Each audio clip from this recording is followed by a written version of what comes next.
Hello అందరికీ. మీకు చిన్న ఎక్స్పెరిమెంట్ చూపిస్తాను. నేను 2 సెపరేట్ దాంట్లో ఒక హాట్ వాటర్ తీసుకున్నా.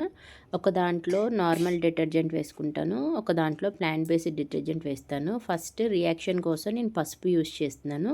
మనకి పసుపులో అయితేనే ఏదైనా రియాక్షన్ ఈజీగా తెలుస్తుంది. చూడండి, హాట్ వాటర్లో నేను ముందు పసుపు వేసాను రెండిట్లో ఈక్వల్గా. దాన్ని కలిపిన తర్వాత ఇప్పుడు నేను ఫస్ట్ దాంట్లో వచ్చేసి మనం రెగ్యులర్ యూజ్ చేసే డిటర్జెంట్ వేస్తాను. నెక్స్ట్ దాంట్లో నేను ప్లాంట్ బేస్డ్ డిటర్జెంట్ అనేది వేస్తాను. దాని రియాక్షన్ ఎలా మారుతుందో మీరే చూడండి.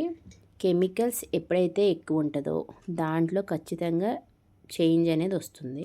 అదే కెమికల్స్ లేని దాంట్లో మనకి చేంజ్ అయితే ఖచ్చితంగా రాదు. సో మనం యూస్ చేసేది ఎంత డేంజరస్ ప్రోడక్ట్స్ యూస్ చేస్తున్నాము, ఎంత క్వాంటిటీ ఆఫ్ కెమికల్ యూస్ చేస్తున్నాం అనేది మీకే అర్థమవుతుంది.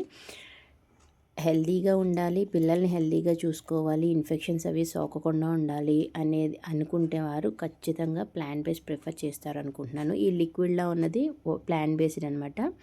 సో ఇది యూస్ చేస్తే మీకు ఎటువంటి ఎఫెక్ట్స్ ఉండవు. డైరెక్ట్లీ డిజాల్వ్ చేసింది మీరు కావాలంటే బట్టలు వాష్ చేశాక మొక్కలకు వేసినా అవి హెల్తీగా ఉంటాయి తప్ప వాటికి ఎటువంటి ఎఫెక్ట్ రాదు.